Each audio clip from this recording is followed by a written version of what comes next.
Aku diusir suamiku tanpa sepeser pun. Dengan putus asa, kuambil sisa tabungan pemberian ayahku dulu. Kukira itu akhir dari segalanya, hanya kehancuran yang menunggu di depanku. Aku tak tahu bahwa di balik buku tabungan kusam itu, takdir sedang menertawakanku. Aku syok melihat uangku 10 miliar. Di luar dugaanku.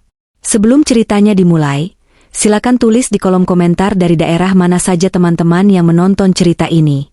Jangan lupa like dan subscribe agar channel ini bisa semakin berkembang dan bisa mempersembahkan cerita yang lebih menarik lagi. Indira adalah tipe wanita yang diimpikan oleh banyak pria sebagai istri. Dia lembut, setia, dan telah mendedikasikan 7 tahun terakhir hidupnya untuk satu hal, kesuksesan suaminya, Reza. Indira rela melepaskan karirnya yang sedang menanjak sebagai manajer keuangan untuk menjadi ibu rumah tangga penuh waktu, memastikan Reza pulang ke rumah yang nyaman dan makanan yang hangat. Namun, pengorbanan itu tidak pernah dihargai. Bagi Reza, Indira hanyalah pelayan. Reza, suaminya, adalah pria yang ambisius. Perusahaannya, yang dia bangun dari nol, kini mulai stabil. Tapi kesuksesan itu membuatnya merasa lebih unggul. Dia memandang Indira, istrinya sendiri, sebagai beban yang membosankan dan ketinggalan zaman. Di mata Reza, Indira tidak lagi sepadan dengan status sosialnya yang baru. Di rumah besar itu, tinggal pula Wulan, ibu Indira. Wanita parubaya itu terpaksa ikut dengan putrinya setelah suaminya meninggal dan rumah mereka dijual untuk menutupi utang. Kehadiran Wulan semakin membuat Reza muak. Dia sering menyindir dan menghina mertuanya itu, menyebutnya parasit yang ikut menumpang hidup. Malam itu, Indira merasakan firasat buruk. Sudah pukul 9 malam, dan Reza belum pulang. Biasanya, suaminya akan mengirim pesan jika terlambat. Tapi hari ini, tidak ada kabar sama sekali. Indira menatap nanar sup ayam yang mulai dingin di atas meja makan. "Ibu makan duluan saja," kata Indira pelan kepada Wulan yang duduk di kursi roda di sudut ruang makan. Wulan menggeleng. "Ibu tunggu kamu dan Reza. Kasihan kamu sudah masak." Wulan tahu persis bagaimana perasaan putrinya. Dia melihat Indira yang semakin kurus dan tatapan matanya yang sering kosong. "Kasihan anakku," batin Wulan. Dia mengabdikan hidupnya untuk pria yang salah. Pria yang bahkan tidak melihatnya. Indira tersenyum tipis, mencoba menutupi kegelisahannya. "Mungkin Mas Reza sibuk sekali," pikir Indira, mencoba positif. Mungkin ada rapat mendadak dengan klien penting, tapi hatinya tahu itu bohong. Seminggu terakhir, dia mencium aroma parfum wanita yang asing dan menusuk di kemeja kerja Reza. Tepat pukul 9:30, suara deru mobil Reza terdengar memasuki halaman. Indira buru-buru berdiri, merapikan rambutnya. "Itu Mas Reza, Bu." Pintu depan terbuka.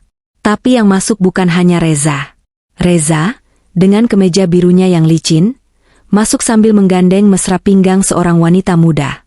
Wanita itu, yang Indira perkirakan seusianya, tampak mencolok. Rambutnya dicat pirang, gaunnya merah ketat, dan tas di lengannya berharga puluhan juta. Wanita itu adalah Tania, sekretaris baru di kantor Reza. Tania memandang sekeliling ruang tamu dengan tatapan menilai. "Jadi ini rumahnya," batin Tania. "Lumayan, tapi perabotannya kuno sekali. Dan itu pasti istrinya. Ya ampun, kucel sekali. Seperti pembantu. Pantas saja Mas Reza memilihku." Indira membeku di tempatnya. Sup ayam, rapat mendadak, semua alasan yang dia siapkan di kepalanya buyar. Yang ada di depannya adalah pengkhianatan dalam bentuk paling nyata. "Mas, ini siapa?" Suara Indira bergetar. Reza menatap Indira dengan dingin. Tidak ada rasa bersalah di matanya. Hanya ada kejengkelan, seolah Indira adalah gangguan. "Apa-apaan ini, Reza?" Wulan berseru dari kursi rodanya. Amarah membuat suaranya yang biasanya lemah menjadi lebih keras. "Kamu bawa perempuan lain ke rumahmu. Di depan istrimu." Reza tertawa sinis. Dia melepaskan tangannya dari pinggang Tania dan berjalan ke arah meja kopi. "Sudah waktunya," batin Reza. "Aku sudah muak berpura-pura menjadi suami baik selama ini. Aku muak dengan wanita membosankan ini dan ibunya yang sakit-sakitan." "Dengar baik-baik, Indira," kata Reza, nadanya datar dan mematikan. Dia mengambil sebuah map coklat dari tas kerjanya dan melemparkannya ke meja makan, tepat di sebelah sup ayam yang sudah dingin. Indira menatap map itu. Tangannya gemetar. Buka, perintah Reza. Dengan air mata yang mulai menggenang, Indira membuka map itu. Isinya adalah surat-surat. Surat gugatan cerai. Mas, apa ini? Isak Indira. Apa kau buta? Itu surat cerai, kata Reza. Aku ceraikan kamu, Indira. Talak 3. Tania tersenyum penuh kemenangan di belakang Reza. Dia berjalan mendekat dan berdiri di samping Reza, seolah menegaskan posisinya. Tanda tangani surat itu sekarang. Lanjut Reza. Aku sudah muak hidup denganmu. Tapi kenapa, Mas? Apa salahku? Tangis Indira pecah. Dia jatuh berlutut. Aku sudah melayanimu, aku sudah menyerahkan segalanya. Reza menatapnya dengan jijik. Salahmu? Salahmu adalah kau membosankan. Kau tidak bisa mengimbangiku lagi. Lihat penampilanmu. Kau seperti pembantu. Sedangkan aku butuh pendamping yang selevel. Seperti Tania. Tania tertawa kecil. Mbak, sadar diri dong. Mas Reza itu pengusaha sukses. Masa ia pendampingnya kayak Mbak? Yang bau bawang setiap hari? Lagi pula, Mas Reza sudah tidak cinta sama Mbak. Jaga mulutmu, perempuan jalang, teriak Wulan. Diam kau, perempuan tua. Bentak Reza, amarahnya kini tersulut. Dia menunjuk Wulan dengan jarinya. Kau juga. Menumpang hidup di rumahku. Menyusahkan istriku. Sekarang, aku mau kalian berdua angkat kaki dari rumah ini. Mata Indira terbelalak ngeri. Mas, jangan, Mas. Ibu lagi sakit. Di luar malam. Kita mau kemana? Itu bukan urusanku. Reza menarik lengan Indira dengan kasar, memaksanya berdiri. Rumah ini, mobil, semua aset perusahaan, atas namaku. Kau tidak punya apa-apa di sini. Reza tiba-tiba teringat sesuatu. Dia tersenyum licik. Kau ingat surat perjanjian pranikah yang kau tanda tangani 7 tahun lalu? Sayang, yang kau bilang tidak perlu kau baca karena kau percaya padaku. Jantung Indira serasa berhenti berdetak. Ya Tuhan, batinnya. Surat yang dia bilang hanya formalitas untuk bank. Aku menandatanganinya tanpa membaca. Surat itu menyatakan, kata Reza, menikmati setiap detik keputusasaan Indira, bahwa jika terjadi perceraian, seluruh harta adalah milikku. Kau tidak mendapatkan sepeser pun. Reza, kamu jahat, kamu menjebakku. Aku tidak menjebakmu. Aku hanya cerdas, potong Reza. Dia lalu berjalan ke kamar, mengambil sebuah koper kosong, dan melemparkannya ke kaki Indira. Kemasi barangmu. Sekarang juga. Aku beri waktu 10 menit. Bawa ibumu yang menyusahkan itu pergi. Tania mengawasi mereka seperti mandor. Akhirnya, batinnya. Rumah ini jadi milikku. Besok aku akan panggil desainer interior untuk mengganti semua gorden norak ini. Indira dan Wulan, sambil menangis terseduh-seduh, terpaksa memasukkan pakaian mereka seadanya ke dalam satu koper itu. Mereka hanya mengambil baju yang menempel di badan dan beberapa helai baju ganti. Saat Indira hendak mengambil dompetnya di atas meja rias, Reza dengan cepat merebutnya. Mau apa kau? Itu dompetku, Mas. Ada uangku. Reza membuka dompet itu. Di dalamnya ada beberapa kartu debit dan kartu kredit. Semuanya kartu tambahan atas nama Reza, dan uang tunai sekitar 1 juta rupiah. Reza mengambil semua kartu dan uang tunai itu. Uangmu? Ini uangku. Uang dari perusahaanku, desis Reza. Tapi Mas, setidaknya beri kami uang untuk ongkos. Mohon Indira.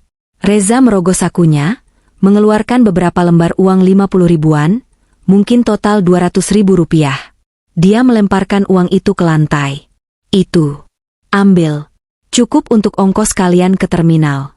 Aku masih baik hati, katanya. Dengan tangan gemetar, Indira memungut uang lecek itu dari lantai. Martabatnya hancur lebur. Reza dan Tania menyeret mereka keluar. Reza mendorong kursi roda Wulan dengan kasar hingga hampir terjatuh. Pergi. Jangan pernah kembali lagi. Pintu rumah mewah itu dibanting dengan keras. Indira dan Wulan berdiri di depan gerbang. Hujan gerimis mulai turun, membasahi pakaian mereka. Indira memegang gagang koper dengan erat, sementara Wulan batuk-batuk di kursi rodanya. Di dalam rumah, Indira bisa mendengar suara tawa Reza dan Tania, disusul suara musik yang sengaja dikeraskan. Indira menatap rumah yang telah dia rawat selama 7 tahun. Kini dia terusir seperti sampah. Dingin merasuk tulangnya, tapi bukan hanya karena air hujan. Itu adalah rasa dingin dari kebencian dan keputusasaan yang membeku. Reza, Tania. Batin Indira. Kalian akan membayar ini. Tapi saat itu, pikiran untuk balas dendam hanyalah bisikan samar. Yang dominan adalah rasa takut. Dia dan ibunya yang sakit ada di jalanan, di tengah malam, dengan uang yang nyaris tidak cukup untuk apapun. Malam itu terasa abadi. Setiap tetes hujan yang jatuh terasa seperti jarum yang menusuk kulit Indira. Dia mendorong kursi roda ibunya, Wulan, menyusuri jalanan komplek yang sepi. Koper di tangan kirinya terasa berat, bukan karena isinya, tapi karena beban nasib mereka. Uang Rp200.000 yang dilempar Reza terasa basah dan lemas di sakunya. Kita mau kemana? Enduk? Suara Wulan terdengar parau, diselingi batu kering. Indira menghentikan langkahnya sejenak, menyeka air hujan dari wajah ibunya. Kita cari penginapan, Bu. Yang penting ibu bisa istirahat. Jangan khawatir, Indira ada. Tapi Indira sendiri sangat khawatir.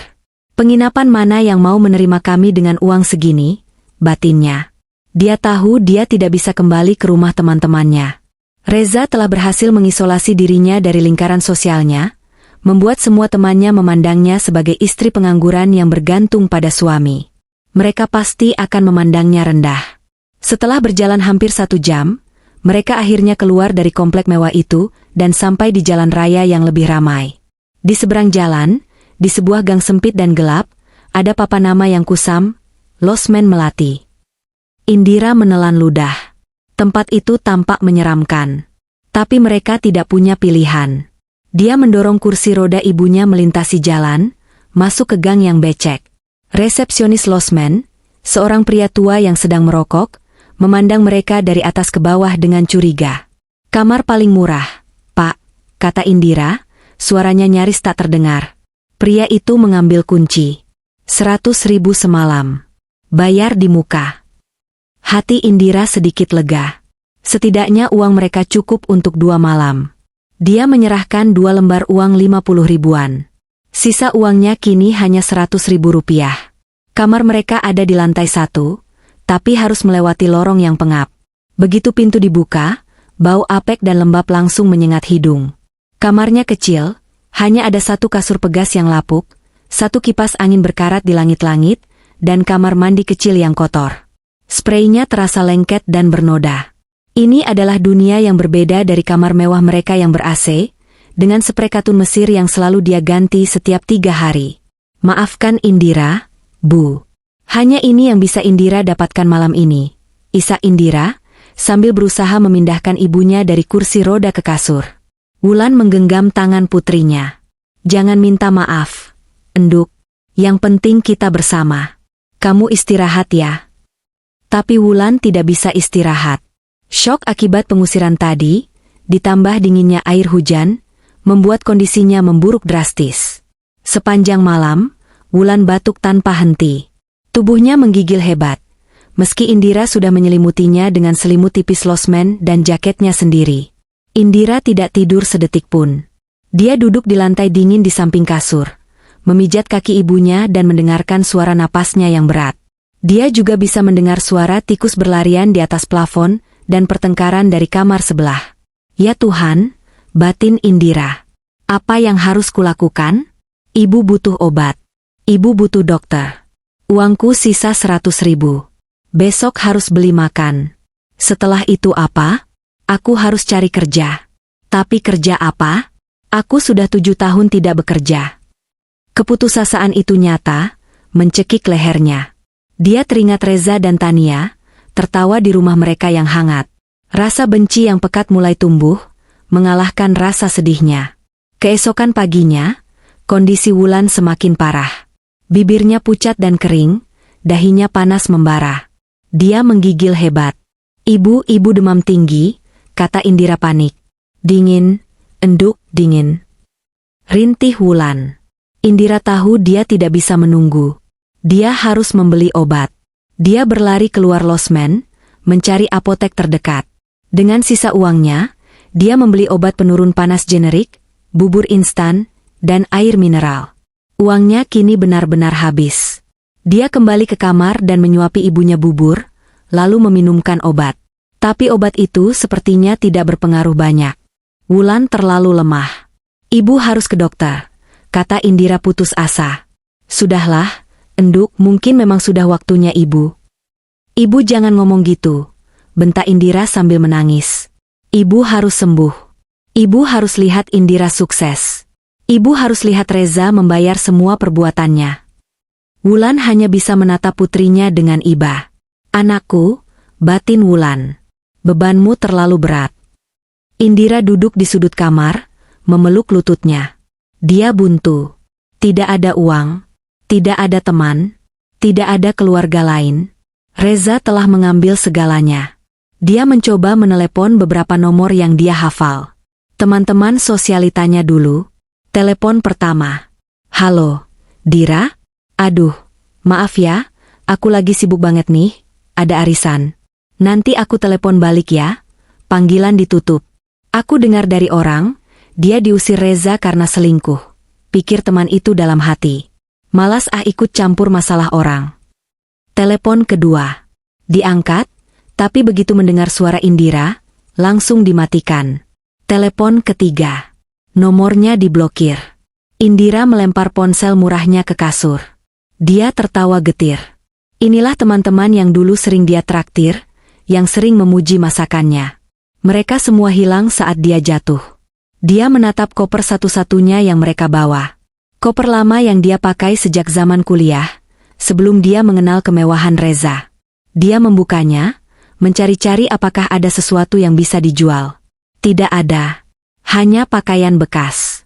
Tapi saat dia meraba lapisan dalam koper, tangannya menyentuh sesuatu yang keras di balik resleting rahasia. Sebuah kompartemen tersembunyi. Dia membukanya. Di dalamnya, ada beberapa foto lamanya, ijazah kuliahnya, dan sebuah buku tabungan kecil yang sampulnya sudah kusam. Gambar sampulnya adalah kartun anak-anak menabung di celengan ayam. Buku tabungan, tapel, tabungan pelajar, atas nama Indira. Dia tertegun. Dia ingat ini adalah buku tabungan yang dibuka oleh almarhum ayahnya saat dia masih SD. Indira memeluk buku itu erat-erat. Dia teringat percakapan terakhirnya dengan ayahnya, beberapa hari sebelum ayahnya meninggal karena serangan jantung. Indira, kata ayahnya waktu itu, suaranya lemah. Ayah punya tabungan kecil untukmu. Bukan di bank biasa. Ini rekening investasi ayah dulu, tapi atas namamu. Ayah menyisihkannya sedikit-sedikit. Buat apa, yah? Tanya Indira remaja. Simpan saja. Jangan pernah kamu sentuh. Anggap saja tidak ada. Tapi ayah janji, suatu hari nanti, kalau kamu benar-benar berada di titik terendah dalam hidupmu, baru kamu buka. Ingat, hanya jika kamu benar-benar putus asa. Indira membuka buku tabungan itu. Cetakan terakhir adalah 20 tahun yang lalu. Saldonya, 5 juta rupiah. 5 juta rupiah, batin Indira. 20 tahun lalu. Mungkin dengan bunga bank. Sekarang 10 juta? 15 juta? Dia tidak tahu banyak tentang investasi yang ayahnya sebut. Ayahnya hanya seorang guru SD, mana mungkin punya investasi besar? Tapi 15 juta rupiah pun adalah keajaiban baginya saat ini. Itu cukup untuk membawa ibu ke rumah sakit. Cukup untuk menyewa kamar kos yang layak. Cukup untuk modal mencari kerja. Harapan kecil mulai merayap di hatinya yang beku. Ayah, apa ini titik terendah yang ayah maksud? Bisiknya pada buku tabungan kusam itu. Dia menoleh ke arah ibunya yang tertidur gelisah. Napasnya masih berat. Ya, ini titik terendahku. Dia memutuskan. Besok pagi, hal pertama yang akan dia lakukan adalah pergi ke bank yang tertera di buku itu. bank swasta besar yang cabangnya ada di pusat kota. Dia tidak tahu bahwa buku tabungan kusam itu bukanlah berisi tabungan pelajar biasa. Dia tidak tahu bahwa investasi kecil yang ayahnya sebut adalah sesuatu yang akan mengubah hidupnya selamanya. Malam itu, untuk pertama kalinya setelah pengusiran itu, Indira tidur. Bukan tidur nyenyak, tapi tidur dengan secercah harapan. Sementara itu, di belahan kota yang lain, Reza dan Tania sedang tertawa di sebuah klub malam mewah. Bagaimana rasanya? Sayang? Akhirnya kita bebas dari nenek sihir dan ibunya itu, kata Tania sambil menyandarkan kepalanya di bahu Reza. Reza meneguk minumannya. Lega. Sekarang tidak ada lagi yang menggangguku. Besok, kita akan mulai proses pembelian rumah baru kita di Pondok Indah. Dia tidak akan pernah menggangguku lagi, batin Reza. Perempuan bodoh itu. Dia tidak tahu bahwa perjanjian pranikah itu melindungiku dari segalanya. Dia pergi tanpa sepeser pun. Mungkin sekarang dia dan ibunya sedang mengemis di pinggir jalan. Reza tertawa keras, tidak menyadari bahwa takdir sedang mempersiapkan lelucon paling pahit untuknya. Indira meninggalkan losmen Melati dengan satu tekad. Dia menatap ibunya, Wulan, yang masih terbaring lemah dengan napas berat. Bu, Indira pergi sebentar. Indira janji, Indira akan kembali. Ibu akan sembuh. Indira janji. Dia menutup pintu kamar yang reot itu, mengabaikan tatapan curiga penjaga losmen. Dengan sisa tenaga yang dia punya, dia berjalan kaki ke halte bus terdekat. Dia tidak punya uang untuk ojek atau taksi. Perjalanan ke pusat kota, tempat bank itu berada, terasa seperti selamanya. Setiap bus yang berhenti, dia harus berdesakan dengan penumpang lain. Penampilannya yang kuyu dan pakaiannya yang sedikit lembab membuat orang-orang menjauhinya. Mereka pasti mengira aku pengemis, batin Indira getir. Dia tidak peduli. Matanya hanya tertuju pada satu tujuan, bank. Setelah hampir 1 jam, dia akhirnya tiba. Gedung bank itu menjulang tinggi, berkilau kaca dan marmer. Sangat kontras dengan gang sempit losmen Melati. Indira melangkah masuk ke lobi yang dingin ber-AC. Satpam di pintu menatapnya dengan curiga, tangannya setengah terangkat hendak menghentikannya.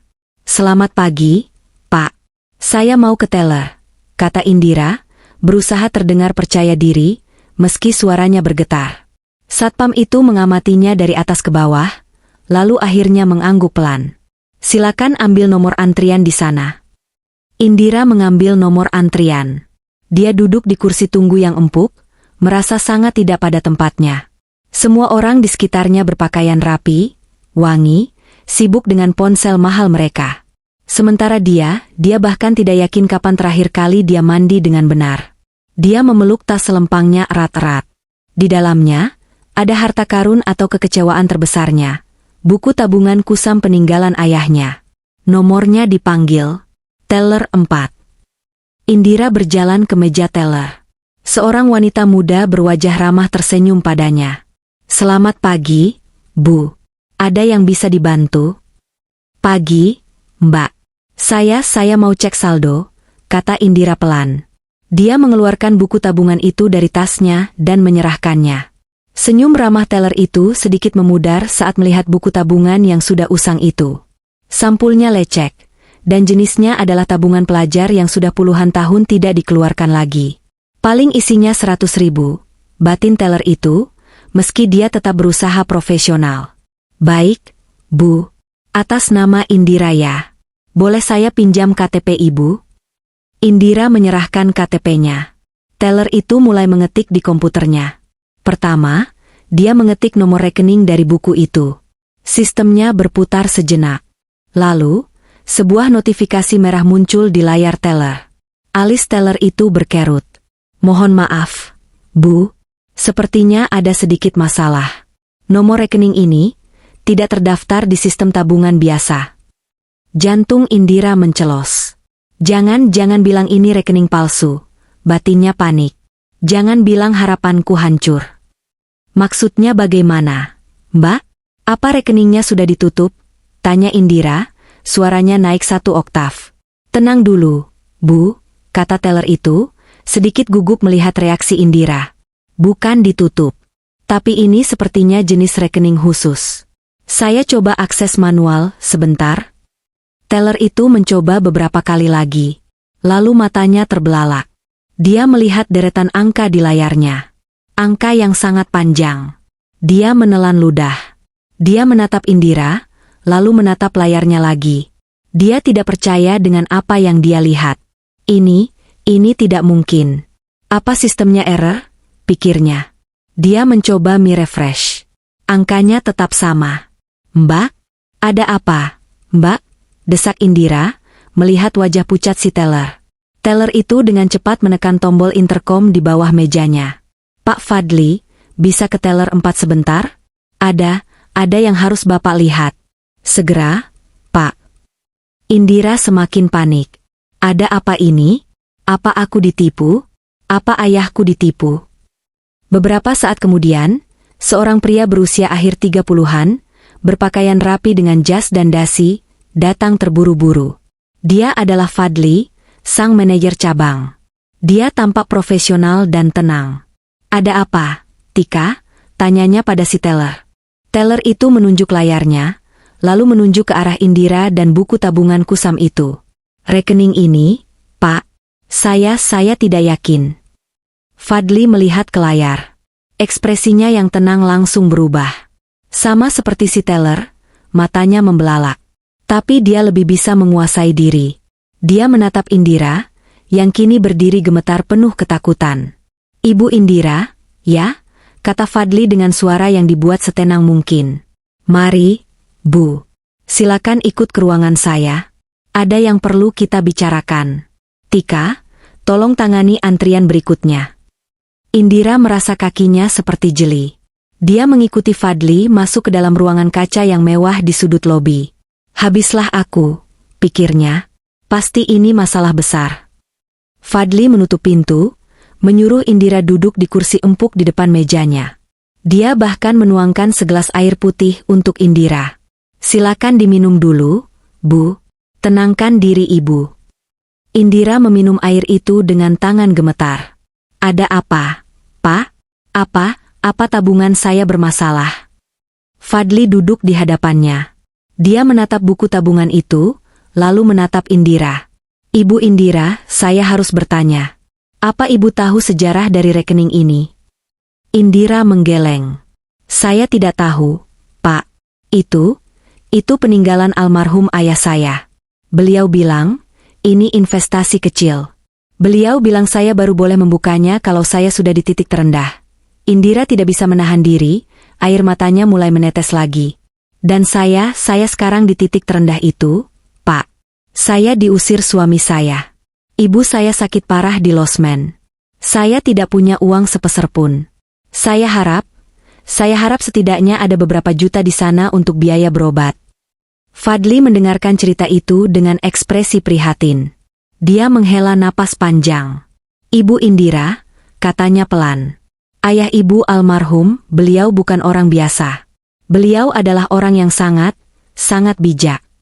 Fadli memutar monitor komputernya menghadap Indira. Ini bukan rekening tabungan pelajar biasa, Bu. Ini adalah rekening kustodian. 25 tahun yang lalu, saat bank kami baru berdiri dan masih perusahaan rintisan kecil, ayah Ibu adalah salah satu investor awal.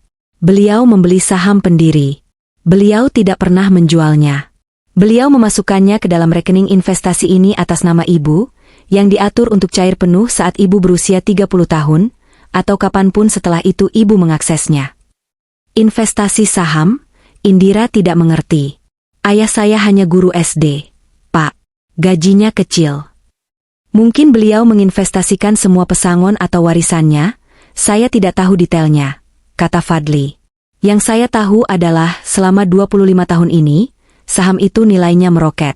Semua dividen yang dibayarkan selama ini juga diinvestasikan kembali secara otomatis. Fadli menunjuk ke layar. Rekening ini baru saja jatuh tempo bulan lalu, saat ulang tahun Ibu yang ke-30, dan sesuai instruksi almarhum ayah Ibu, seluruh portofolio saham itu telah dilikuidasi, diubah menjadi uang tunai. Jantung Indira berdebar begitu kencang hingga dia merasa sesak napas. Jadi isinya berapa, Pak? Fadli menunjuk satu baris di layar. Total saldo bersih ibu, setelah dipotong semua biaya administrasi dan pajak, adalah... Dia berhenti sejenak, memastikan Indira menatapnya. 10 miliar. 320 juta. 400.000. 89 rupiah. 10 miliar 320 juta, 400.089 rupiah. Indira menatap deretan angka itu. Dia mengejanya dalam hati. 10 miliar? Dunia terasa berputar. Suara Fadli terdengar berdengung di telinganya. Dia tidak salah lihat. Nolnya ada banyak sekali. 10 miliar? Ulang Indira dengan suara berbisik. Dia tertawa. Tawa yang terdengar aneh dan histeris. Pak, Bapak jangan bercanda. Ini tidak lucu. Saya sedang butuh uang untuk ibu saya. Bapak jangan main-main. Saya tidak bercanda, Bu Indira, kata Fadli serius. Dia mencetak lembar saldo itu dan menyerahkannya pada Indira. Ini nyata. Ini uang ibu. Sah milik ibu. Indira memegang kertas itu. Dia melihat angka itu tercetak hitam di atas putih. 10 miliar. Dia teringat malam kemarin. Hujan dingin. Hinaan Reza. Pergi kau tanpa sepeser pun. Dia teringat wajah Tania yang tersenyum mengejek. Dia teringat ibunya yang menggigil di kasur losmen yang kotor. Dia teringat uang 200.000 yang dilempar Reza ke lantai. Sesuatu di dalam dirinya patah. Dan kemudian, sesuatu yang baru, sesuatu yang keras dan dingin, terbentuk menggantikannya. Air mata yang tadi menggenang di pelupuk matanya mengering. Tawa histerisnya berhenti. Dia menatap kertas di tangannya, lalu dia melipatnya dengan rapi. Dia menegakkan punggungnya. Fadli memperhatikan perubahan drastis itu dengan heran. Wanita yang 5 menit lalu tampak hancur dan putus asa, kini memancarkan aura yang berbeda. Matanya, yang tadi penuh ketakutan, kini tajam seperti belati. Indira meletakkan kertas itu di meja. Dia menatap Fadli lekat-lekat. Pak Fadli, katanya, suaranya kini tenang, datar, dan penuh otoritas. Saya butuh bantuan Bapak. Fadli terkesiap oleh nada bicara itu. Baik, Bu. Apa saja yang Ibu perlukan? Pertama, kata Indira. Saya mau Bapak menjadi penasihat keuangan pribadi saya. Saya akan bayar Bapak berapapun. Saya ingin Bapak mengurus semua uang ini. Saya tidak mau orang lain tahu. Fadli, yang melihat peluang besar, langsung mengangguk.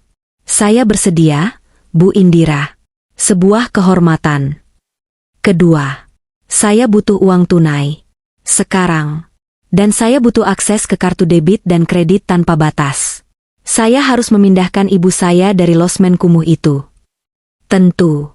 Saya siapkan kartu debit platinum instan untuk ibu.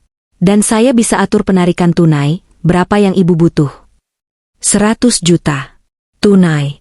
Sekarang, kata Indira tanpa berkedip. Sisanya, masukkan ke rekening baru saya. Fadli sedikit terkejut dengan jumlahnya, tapi dia mengangguk. Segera saya proses. Ketiga, lanjut Indira, matanya menyipit. Saya ingin Bapak merahasiakan ini. Terutama dari satu orang. Suami saya. Namanya Reza. Reza Aditya. Saya jamin kerahasiaannya, Bu. Data nasabah prioritas adalah rahasia utama kami. Indira berdiri. Dia merasa pusing, tapi bukan karena syok lagi. Ini adalah pusing karena kekuatan. Kekuatan yang baru saja dia genggam. Baik, Pak Fadli. Proses uang saya. Sementara itu, tolong panggilkan saya ambulans swasta terbaik di kota ini. Lengkap dengan dokter. Saya mau mereka menjemput ibu saya di Losmen Melati, Jalan Garuda, Gang 3. Dan siapkan kamar VVIP terbaik di Rumah Sakit Harapan kita. Sekarang juga. Fadli ternganga sejenak, lalu segera meraih teleponnya. Baik, Bu Indira. Segera saya laksanakan. Indira berjalan ke jendela kaca di ruangan Fadli. Dia menatap lalu lintas kota di bawahnya. Dia bukan lagi Indira yang lemah. Dia bukan lagi korban. Reza Tania. Batinnya, senyum dingin tersungging di bibirnya yang pucat. Kau pikir kau sudah menghancurkanku. Kau pikir kau menang? Dia meremas buku tabungan kusam itu di tangannya. Permainan baru saja dimulai. Langkah pertama Indira adalah memastikan keselamatan ibunya. Dengan Fadli yang mengurus semua administrasi dari balik layar, sebuah ambulans swasta yang lebih mirip kamar hotel mewah berhenti di depan gang sempit losmen Melati. Penjaga losmen dan penghuni lainnya melongo, tidak percaya. Mereka mengira telah terjadi sesuatu yang buruk. Mungkin wanita sakit di kamar 105 itu akhirnya meninggal. Indira muncul, diikuti oleh tim medis berseragam rapi yang membawa tandu berteknologi tinggi. Dia mengabaikan semua tatapan. Dia hanya fokus pada ibunya. "Bu, kita pergi dari sini," bisik Indira, sambil membantu perawat memindahkan Wulan dengan hati-hati. Wulan, yang setengah sadar, hanya bisa menatap putrinya dengan bingung. "Enduk, ini di mana?" "Kita ke rumah sakit, Bu. Rumah sakit terbaik. Ibu akan sembuh." Di rumah sakit harapan kita, kamar VVIP sudah menunggu. Itu bukan kamar rumah sakit, lebih mirip suite hotel bintang 5. Ada ruang tamu terpisah, kamar mandi marmer, dan peralatan medis paling canggih yang tersembunyi rapi. Fadli sudah menunggu di sana. Semua deposit dan administrasi sudah beres. "Bu Indira," lapor Fadli.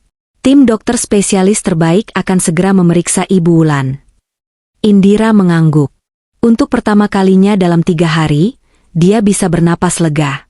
Dia duduk di sofa kulit yang empuk, melihat ibunya ditangani oleh para profesional. Rasa terima kasihnya pada ayahnya tak terhingga. "Ibu akan baik-baik saja," kata Fadli lembut. "Sekarang, Bu, kita perlu mengurus ibu." Indira menatap penampilannya sendiri. Pakaiannya kotor, rambutnya lepek, wajahnya pucat. Dia tampak seperti bayangan dari wanita yang akan mengelola dana miliaran rupiah. Fadli benar. Penampilan adalah senjata. Di dunia yang akan ibu masuki, orang menilai buku dari sampulnya. Reza membuang ibu karena dia pikir ibu adalah sampul yang usang.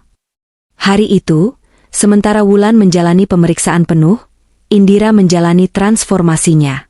Fadli telah mengatur janji di salon paling eksklusif di kota, yang biasanya daftar tunggunya berbulan-bulan.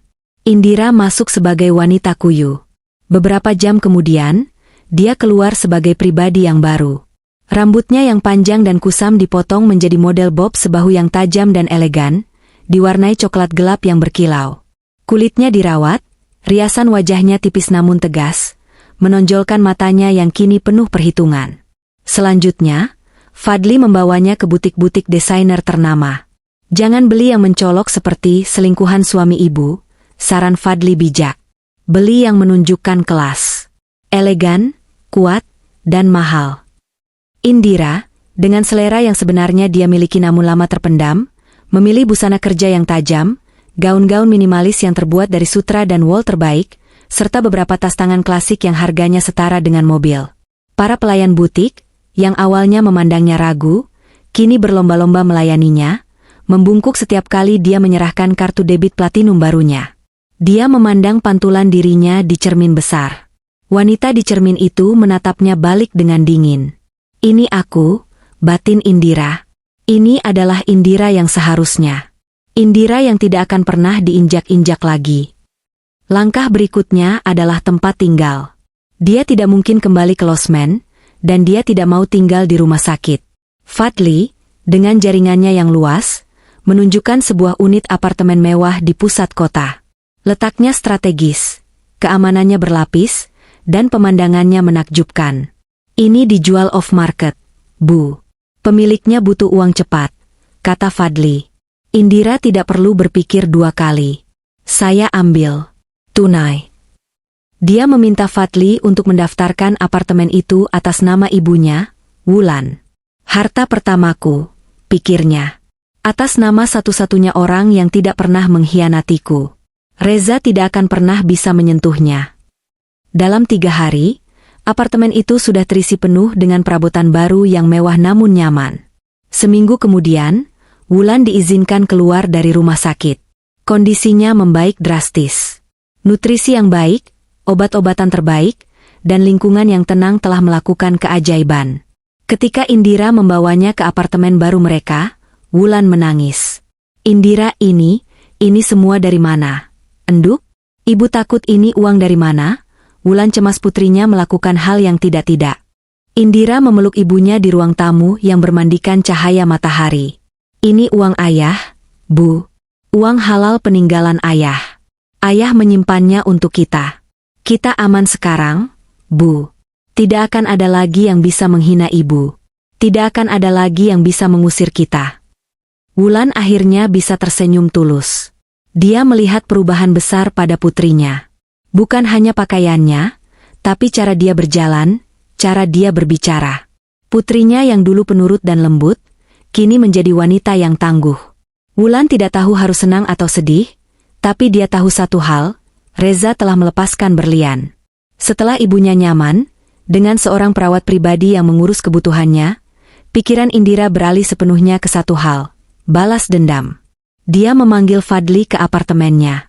Pak Fadli, saya perlu informasi. Informasi apa, Bu? Segalanya tentang bisnis Reza. Saya mau tahu di mana letak jantungnya, dan bagaimana cara menghentikannya. Fadli berpikir sejenak. Jaringan ban bisa melacak arus keuangannya, tapi itu terbatas. Untuk informasi mendalam, ibu butuh profesional. Carikan saya yang terbaik, kata Indira. Saya tidak peduli biayanya. Fadli mengangguk. Ada satu orang. Namanya Satria. Dia mantan intelijen, sekarang menjadi detektif swasta. Dia yang terbaik di bidang investigasi korporat. Sangat mahal, dan sangat rahasia. Sempurna. Atur pertemuan. Pertemuan itu diadakan di sebuah kafe privat. Satria adalah pria parubaya yang tidak banyak bicara, tapi matanya tajam, seolah bisa melihat menembus dinding. Indira langsung ke intinya. Saya mau Anda selidiki perusahaan Reza Jaya Konstruksi. Pemiliknya Reza Aditya. Saya mau tahu semua kelemahannya.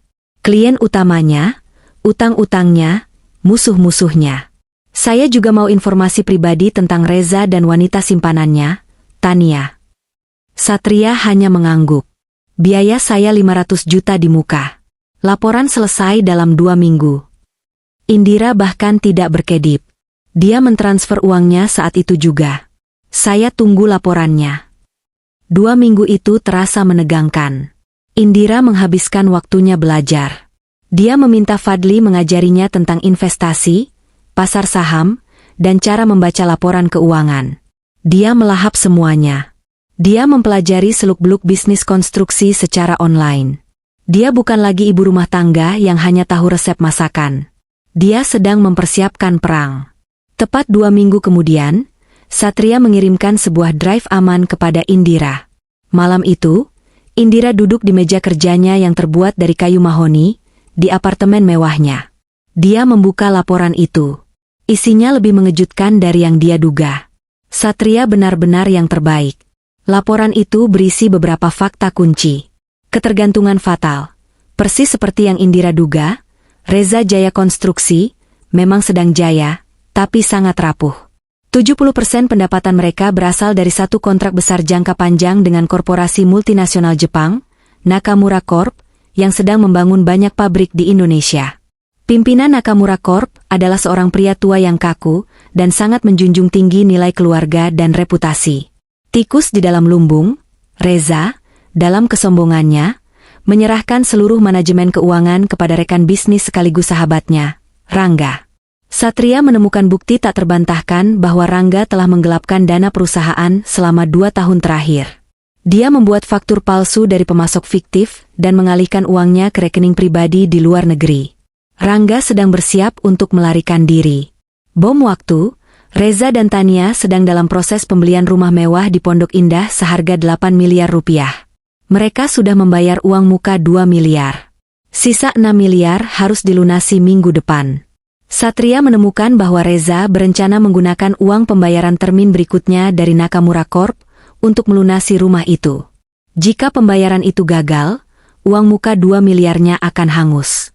Profil Tania. Seperti dugaan Indira, Tania adalah parasit. Dia memiliki utang kartu kredit hampir 300 juta rupiah di berbagai bank, yang dia sembunyikan dari Reza. Dia panik mencari cara melunasinya sebelum Reza tahu.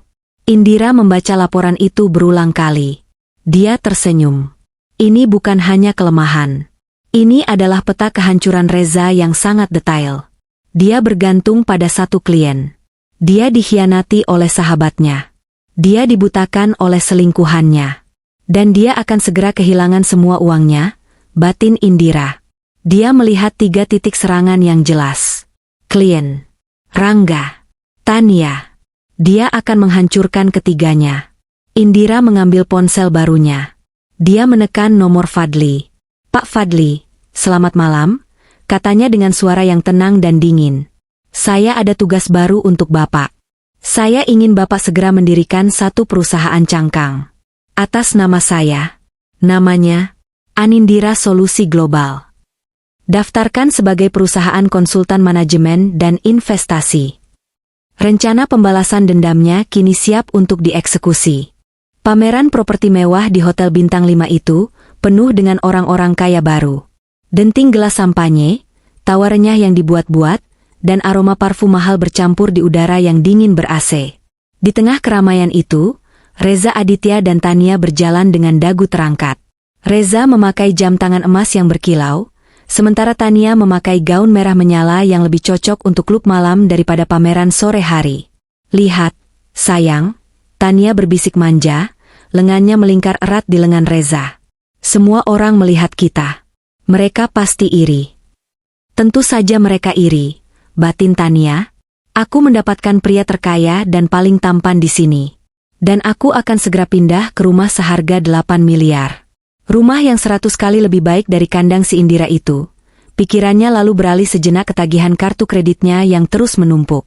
Ah, gampang. Setelah pindah, aku akan merengek pada Mas Reza. Minta dibelikan tas baru, sekalian saja minta dilunasi semua utangku. Dia pasti mau. Reza tersenyum bangga. Dia merasa seperti raja. Inilah hidup, pikirnya dalam hati. Aku bekerja keras. Aku berhak mendapatkan yang terbaik. Wanita cantik seperti Tania, dan rumah mewah di Pondok Indah, dia teringat sejenak pada Indira. Perempuan sialan itu. Sekarang dia pasti sedang tidur di kolong jembatan bersama ibunya. Itu balasan yang pantas. Dia tidak pantas mendampingiku. Dia hanya penghambat. Dia sudah merencanakan semuanya. Pembayaran termin dari Nakamura Corp akan masuk lusa. Tapi dia sudah bicara dengan Rangga, sahabat sekaligus manajer keuangannya, untuk mencairkan dana cadangan perusahaan terlebih dahulu untuk melunasi rumah ini. Formalitas saja, kata Rangga kemarin. Setelah uang Nakamura masuk, kita tutup lagi. Reza percaya penuh pada Rangga. Sahabatnya itu tidak pernah mengecewakannya. Mereka berhenti di stan agen properti paling bergengsi. Maket rumah yang mereka incar dipajang di tengah, berkilau di bawah lampu sorot. Ah, Pak Reza. Bu Tania. Selamat datang. Sapa agen properti bernama Anto, dengan senyum yang terlalu lebar. Jadi, kita proses hari ini, Pak? Unit di Kafling A01? Tentu saja, kata Reza sombong. Saya tidak suka buang-buang waktu. Kita selesaikan sekarang. Saya bayar lunas sisanya. Baik, Pak. 8 miliar. Sudah dibayar uang muka 2 miliar. Jadi sisa pembayaran 6 miliar rupiah, kata Anto, sambil mengarahkan mereka ke meja transaksi VIP. Di meja itu, Anto menyiapkan mesin EDC dan dokumen-dokumen. Silakan, Pak. Pembayarannya. Dengan gerakan teatrikal, Reza mengeluarkan dompet kulit buayanya. Dia mengambil sebuah kartu kredit berwarna hitam pekat. Pakai ini, dia menyerahkannya dengan angkuh. Anto menerimanya dengan hormat. Baik, Pak. Kartu unlimited. Anto menggesek kartu itu. Mesin berbunyi sejenak. Lalu, sebuah kertas kecil keluar. Ekspresi Anto sedikit berubah. Mohon maaf, Pak. Kartunya ditolak. Reza mengerutkan kening. Apa maksudmu ditolak? Itu kartu unlimited. Mungkin jaringanmu jelek. Coba lagi. Anto mencoba lagi. Ditolak lagi, Pak. Tulisannya limit recet. Tidak mungkin, seru Reza, suaranya mulai naik. Orang-orang di stan sebelah mulai menoleh. Tania mencubit lengan Reza. "Mas, kok bisa? Jangan bikin malu, deh," bisiknya panik. "Sialan," batin Reza. "Bang ini pasti error." Dia membuka dompetnya lagi, sedikit panik. Dia mengeluarkan kartu platinum lain. "Coba yang ini." Anto menggeseknya. "Ditolak juga, Pak." "Ini pasti mesinmu yang rusak," bentak Reza. "Tenang, Pak. Mungkin kita bisa coba kartu debit," saran Anto, mencoba tetap sopan meski keringat mulai mengucur di dahinya. Reza, dengan wajah merah padam, mengeluarkan kartu debit utama perusahaan. Reza Jaya Konstruksi. "Ini. Gesek. 6 miliar. Langsung dari rekening perusahaan." Anto mengetikkan angka. Dia menggesek kartu itu. Mesin kembali berbunyi. "Mohon maaf sekali, Pak Reza." Suara Anto bergetar. "Saldonya insufficient funds." Saldonya tidak mencukupi. Itu adalah tamparan keras di wajah Reza. "Apa katamu? Tidak cukup? Kemarin Rangga bilang saldo kita ada hampir 10 miliar. Kamu menipuku, ya?" Reza dengan panik mengeluarkan ponselnya. Dia membuka aplikasi mobile banking perusahaannya. Matanya terbelalak ngeri. Saldo, Rp1.250.430. Rp1.250.000. Tidak mungkin." Reza gemetar. Kemana uangnya? "Rangga. Ini pasti ulah Rangga." Tania melihat wajah pucat Reza. "Mas, ada apa? Kok kamu kayak lihat hantu? Uang perusahaan hilang," desis Reza. Saat itulah keributan itu mencapai puncaknya. Semua mata tertuju pada mereka. Pasangan kaya yang tadi sombong, kini tampak seperti penipu. Tania ingin tenggelam ke dalam bumi. "Ya Tuhan," batinnya. "Dia bangkrut? Dia miskin? Bagaimana dengan utang-utangku?" Tepat di puncak kekacauan itu, suasana di pintu masuk pameran tiba-tiba hening. Seorang wanita melangkah masuk. Dia tidak memakai gaun mencolok. Dia memakai setelan celana panjang dan blazer linen berwarna krem muda yang dipotong sempurna, terlihat sangat mahal namun bersahaja. Rambutnya yang coklat gelap terpotong model bob yang tajam. Dia memakai kacamata hitam yang menutupi separuh wajahnya, dan di tangannya ada sebuah tas kulit berwarna Birkin yang harganya bisa membeli 3 mobil. Auranya begitu kuat dan dingin, hingga semua orang yang tadi berbisik, kini terdiam. Di sampingnya, berjalan seorang pria berpenampilan profesional membawa tas kerja, yang tak lain adalah Fadli. Reza dan Tania membeku. Mereka menatap wanita itu. Ada sesuatu yang familiar, tapi tidak mungkin. Wanita itu berjalan santai melintasi ruangan, seolah-olah dia pemilik tempat itu. Dia berhenti tepat di stan properti tempat Reza dan Tania sedang dipermalukan. Dia melepas kacamata hitamnya. Mata Reza bertemu dengan mata wanita itu. Mata yang dulu selalu menatapnya dengan penuh cinta dan kekaguman. Kini, mata itu menatapnya seolah dia adalah serangga. "Indira?" desis Reza. Dia tidak percaya dengan apa yang dilihatnya. Tania ternganga. Itu si gembel Indira?" batinnya menjerit. "Tidak mungkin. Dia.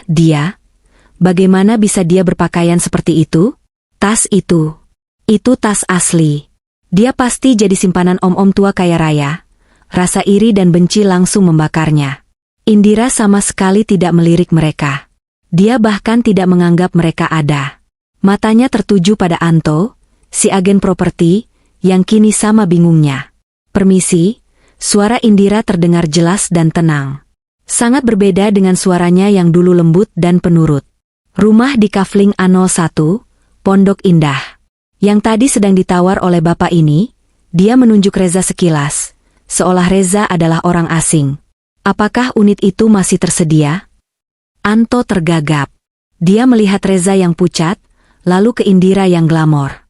"Ah iya, Nyonya. Tapi, unit ini sedang dalam proses pembayaran oleh Pak Reza."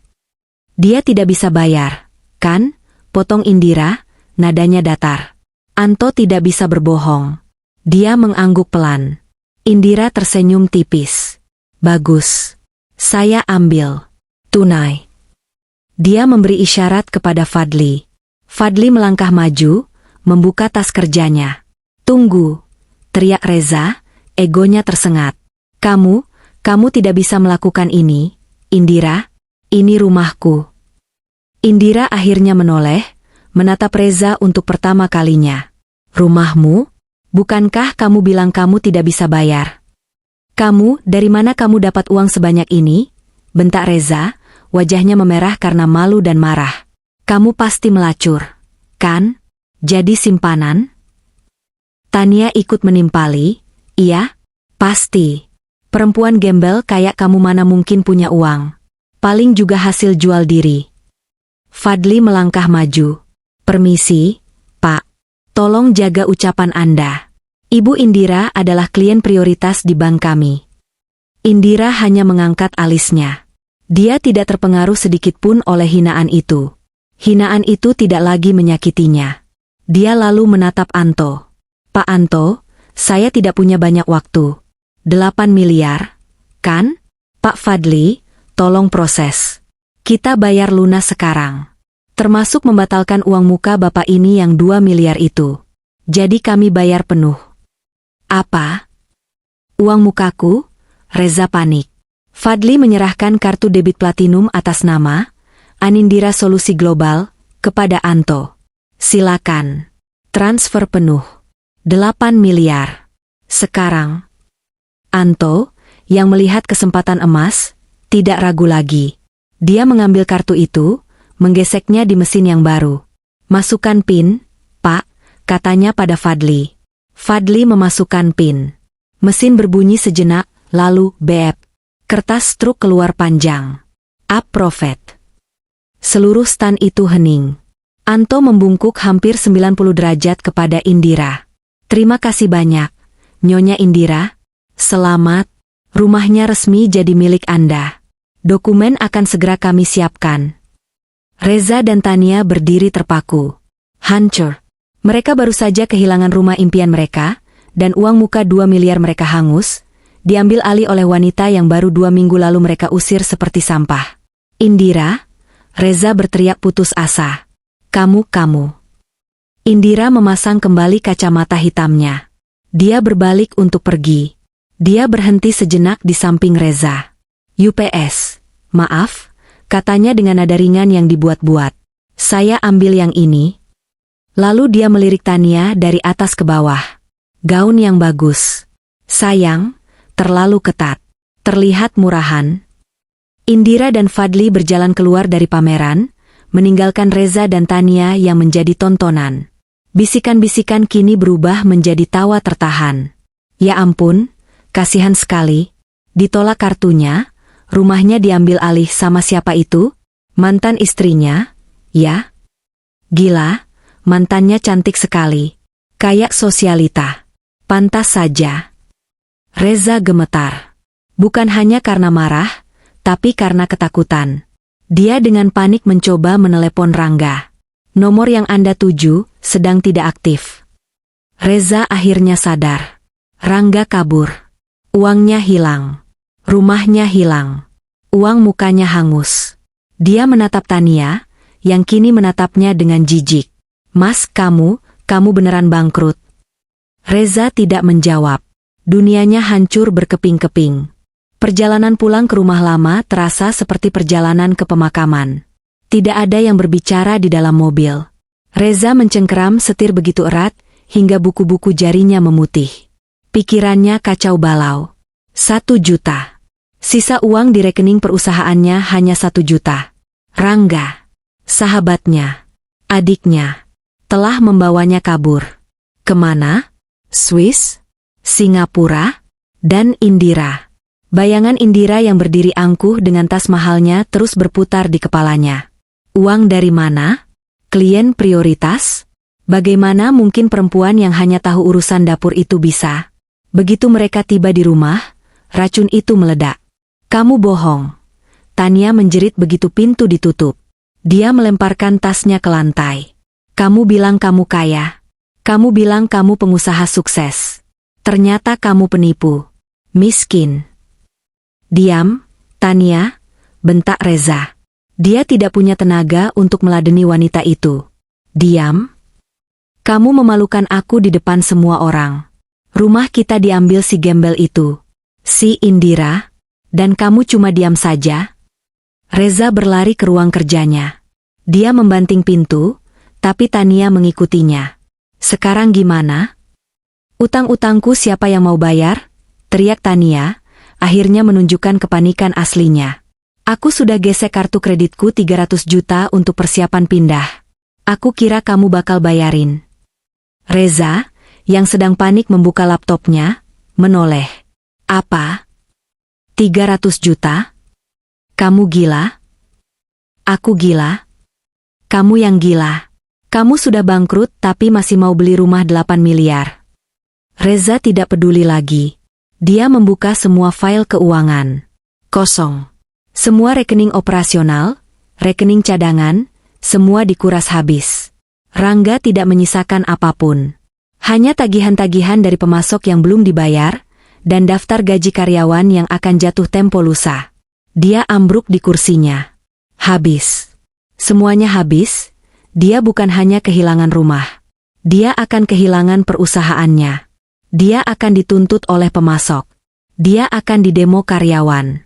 Dia teringat satu-satunya harapannya. Nakamura ya, Nakamura. Bisiknya. Pembayaran termin dari Nakamura. 15 miliar. Lusa. Kalau itu masuk, aku masih bisa selamat. Aku masih bisa bayar gaji, aku bisa. Dia harus menghubungi Nakamura Corp besok pagi. Dia harus memastikan uang itu masuk. Itu satu-satunya pelampungnya. Sementara Reza berada di nerakanya, Indira berada di surganya. Di apartemen barunya yang tenang, dia menyesap teh melati sambil memandang gemerlap lampu kota. Di kamar tidur utama, ibunya, Wulan, tertidur lelap di kasur ortopedi terbaik, didampingi seorang perawat. Fadli duduk di hadapannya, menyerahkan laporan. Rangga sudah terkonfirmasi mendarat di Jenewa, Bu Indira. Dia menggunakan paspor palsu. Rekeningnya di sana tidak akan bisa disentuh oleh hukum Indonesia. Dia pergi dengan 9,5 miliar rupiah. Indira mengangguk, wajahnya tanpa ekspresi. Bom pertama sudah meledak. Reza pasti sudah tahu sekarang bahwa dia bangkrut. Apa dia akan mencurigai kita? Tanya Fadli. Dia akan mencurigai Rangga. Egonya terlalu besar untuk percaya bahwa ini rencanaku. Dia akan berpikir ini murni pengkhianatan sahabatnya, kata Indira. Dia akan fokus pada satu hal sekarang, menyelamatkan kapalnya yang karam. Dia akan bergantung pada klien terbesarnya. Indira meletakkan cangkir tehnya. Dan disitulah kita akan menenggelamkannya. Bom kedua. Nakamura Corp. Di kantornya yang bernuansa zen di lantai tertinggi sebuah gedung pencakar langit, Tuan Nakamura, CEO Nakamura Corp Indonesia, sedang memimpin rapat pagi. Dia adalah pria Jepang berusia 60-an, sangat tradisional, dan memegang teguh prinsip Bushido, kehormatan, integritas, dan loyalitas. Bagaimana progres mitra konstruksi kita, Reza Jaya? Tanyanya dalam bahasa Indonesia yang kaku namun jelas. Seorang manajer lokal menjawab, lancar, Pak. Termin berikutnya siap dibayarkan lusa. Tuan Nakamura mengangguk. Bagus. Tapi saya ingin kita mulai mencari mitra sekunder. Jangan letakkan semua telur dalam satu keranjang. Asistennya kemudian menyela. Permisi, Nakamura-san. Ada proposal yang sangat menarik masuk pagi ini. Dari perusahaan konsultan baru, Anindira Solusi Global. Asisten itu mempresentasikan proposal di layar besar. Proposal itu sangat brilian. Detail, tajam, dan penuh data. Anindira Solusi Global menawarkan skema manajemen logistik dan rantai pasok konstruksi yang 20% lebih efisien dan 15% lebih murah daripada yang ditawarkan Reza Jaya. Tuan Nakamura mengangkat alisnya. Ini mengesankan. Saya belum pernah dengar nama ini, Anindira. Siapa mereka? Selidiki. Perintah itu baru saja diberikan, ketika seorang staf keamanan masuk dan menyerahkan sebuah paket kecil kepada asisten Tuan Nakamura. Paket pribadi untuk Nakamura-san, Pak. Tidak ada nama pengirim. Sudah kami pindai, aman. Tuan Nakamura mengizinkannya dibuka. Di dalamnya hanya ada satu benda, sebuah flash drive berwarna hitam polos. Dengan sedikit ragu, asisten itu mencolokkannya ke laptop yang terisolasi. Isinya langsung terbuka. Itu adalah sebuah folder. Isinya adalah foto-foto Reza dan Tania. Bukan foto biasa. Foto-foto itu diambil secara profesional. Reza yang sedang mabuk berat di klub malam, memeluk Tania yang berpakaian minim. Foto Reza yang sedang berteriak-teriak seperti orang gila di pameran properti, menunjuk-nunjuk agen. Lalu, ada dokumen. Laporan rekening koran, Reza Jaya Konstruksi, per hari ini, yang menunjukkan saldo hanya 1 juta rupiah. Bukti transfer miliaran rupiah yang dilakukan Rangga ke rekening luar negeri. Dan yang terakhir, sebuah dokumen legal. Salinan surat gugatan cerai yang diajukan Reza, dengan tanggal yang membuktikan dia berselingkuh jauh sebelum dia menceraikan istrinya. Di bawahnya, ada satu paragraf catatan singkat yang ditulis dalam bahasa Jepang yang sempurna. Seorang pria yang mengkhianati keluarganya, akan mengkhianati bisnisnya. Seorang pria yang tidak bisa mengelola rumah tangganya, tidak bisa mengelola proyek. Seorang pria yang diusir istrinya dari rumah yang dia beli dengan uangnya sendiri, adalah seorang pria yang terhormat.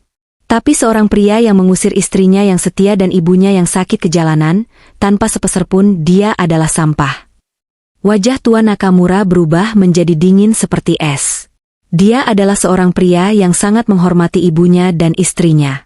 Cerita tentang mengusir seorang ibu yang sakit itu, adalah sebuah dosa yang tak termaafkan dalam kamus nilainya. Pria ini, batin Tuan Nakamura, dia tidak punya kehormatan. Dia menjijikkan. Perusahaannya dikhianati bawahannya, itu membuktikan dia pemimpin yang lemah. Rekeningnya kosong, itu membuktikan dia tidak stabil. Dan moralnya busuk. Dia teringat proposal, Anindira Solusi Global, yang baru saja dia lihat. Sangat kontras. Profesional, bersih, efisien.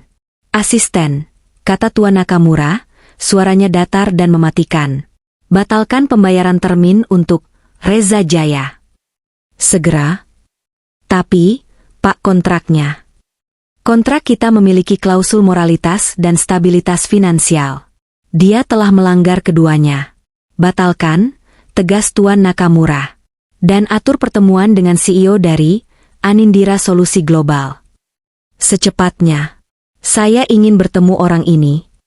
Keesokan paginya, Reza terbangun dengan perasaan ngeri. Dia tidak tidur semalaman. Dia harus menyelamatkan perusahaannya. Tepat jam 8 pagi, dia menelepon kantor Nakamura Corp. Dia disambungkan berkali-kali, ditahan, lalu akhirnya dihubungkan ke asisten Tuan Nakamura. Selamat pagi, ini dengan Reza Aditya. Saya ingin mengkonfirmasi pencairan termin. Selamat pagi, Tuan Reza. Suara asisten itu terdengar sangat dingin dan formal. Kami menghubungi Anda untuk menyampaikan pesan dari Tuan Nakamura. Ya soal pembayaran, kan? Saya harap bisa dipercepat. Dengan menyesal kami sampaikan, Tuan Reza. Kontrak, Reza Jaya Konstruksi, dengan Nakamura Corp dibatalkan. Efektif segera. Reza merasa telinganya berdengung. Apa-apa? Dibatalkan? Tapi kenapa? Proyek kami lancar. Tidak ada masalah.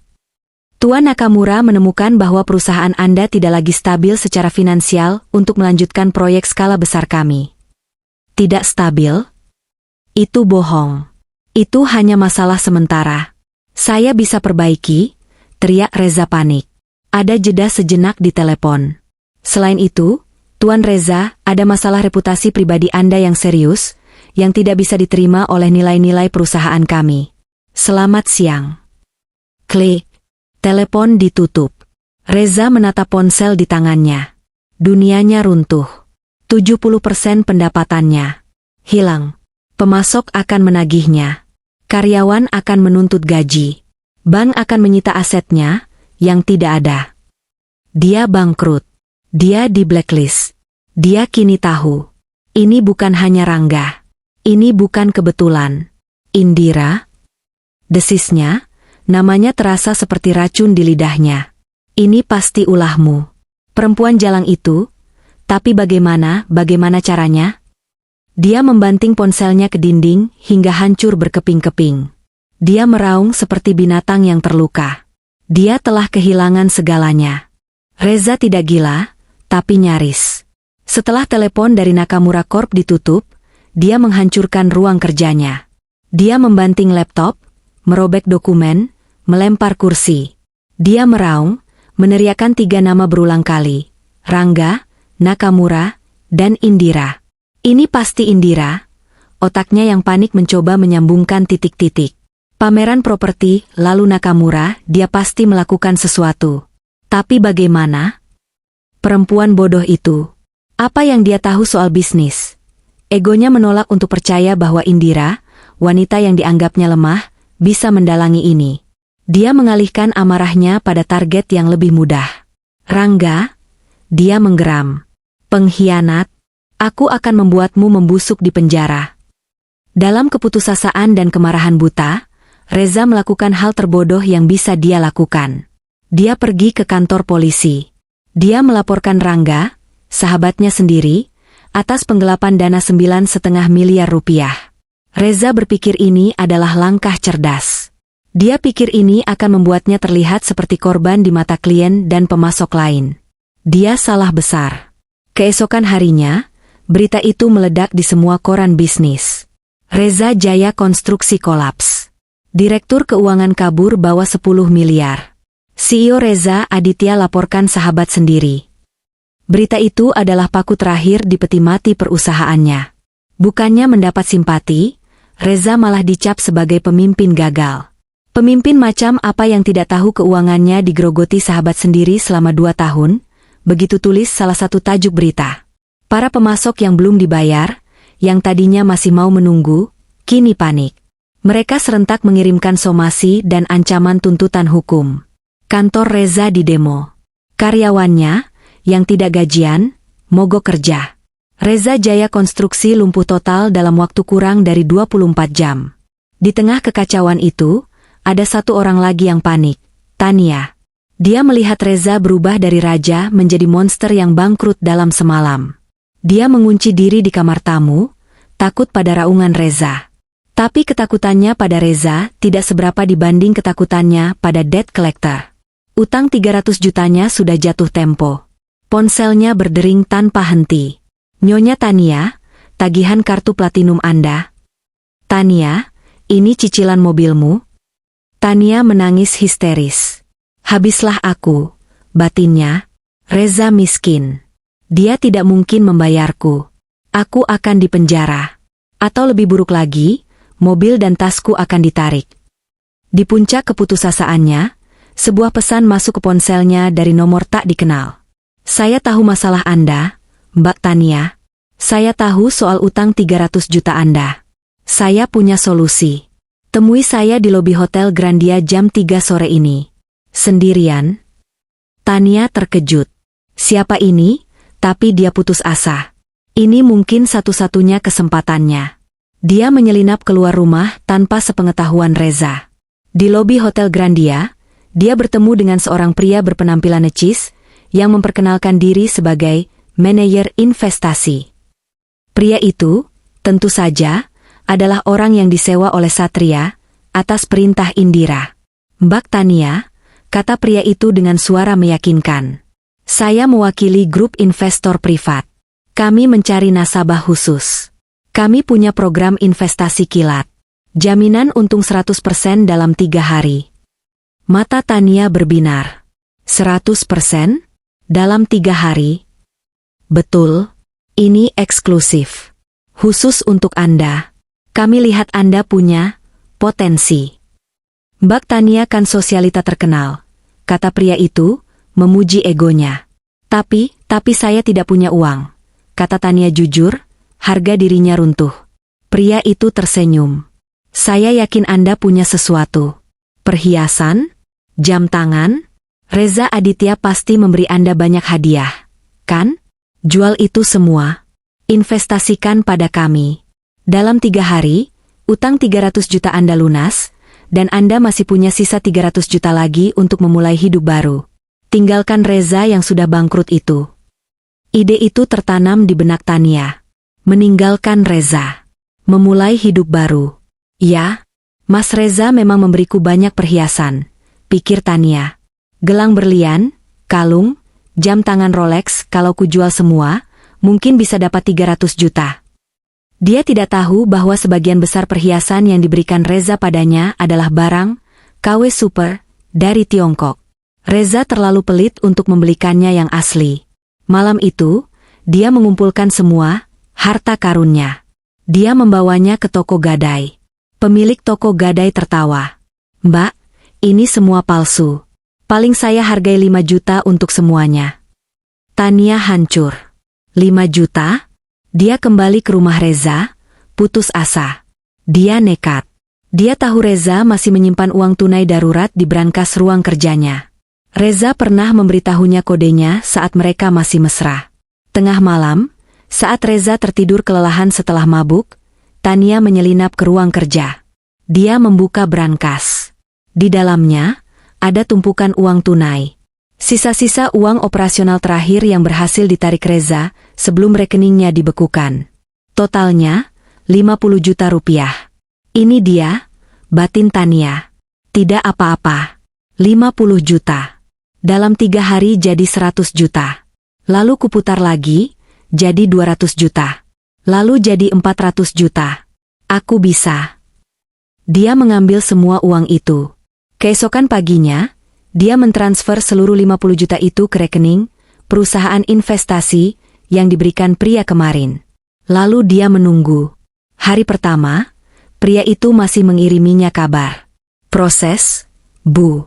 Dana sedang diputar. Hari kedua, pria itu mengiriminya grafik palsu yang menunjukkan keuntungannya sudah naik jadi 80 juta. Tania sangat senang. Hari ketiga, ponsel pria itu tidak aktif. Website investasi yang dia berikan tidak bisa diakses. Hilang. Lenyap. Tania sadar. Dia telah ditipu. Dia tidak hanya punya utang 300 juta. Dia kini juga telah mencuri 50 juta uang Reza. Dia tidak punya pilihan. Dia harus mengaku pada Reza. Mas tolong aku." Dia masuk ke ruang kerja, menangis, berlutut di depan Reza yang sedang merokok dengan tatapan kosong. "Apalagi?" bentak Reza. "Uangku hilang. Mas, aku ditipu, aku pinjam uangmu di brankas. 50 juta, tadinya mau aku putar buat bayar utangku. Tapi orangnya kabur." Reza terdiam. Matanya pelan-pelan menatap Tania. "Kamu apa?" desisnya pelan. Aku ambil 50 juta, Mas." 50 juta. Itu adalah uang terakhir Reza di dunia. Uang untuk makan. Uang untuk bensin. Sesuatu dalam diri Reza putus. Dia tidak melihat Tania lagi. Dia melihat iblis. Dia melihat Rangga.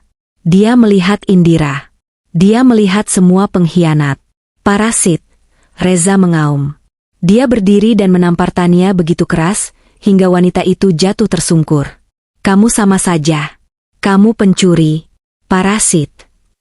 Dia menjambak rambut Tania, menyeretnya ke pintu depan. "Mas, ampun, Mas. Sakit," jerit Tania. Pergi dari rumahku. Bawa semua sampahmu." Reza melemparkan tas Tania ke jalanan. Dia mendorong Tania keluar dan mengunci pintu. Tania menggedor-gedor pintu. "Mas, buka. Aku mau kemana? Para debt collector mengejarku." Reza tidak peduli. Dia kembali ke ruang kerjanya, duduk di lantai, dan tertawa. Tawa orang gila. Dia sendirian. Di rumah yang akan segera disita oleh bank. Dia tidak punya uang. Tidak punya perusahaan. Tidak punya kekasih. Tidak punya teman. Dia telah kehilangan segalanya.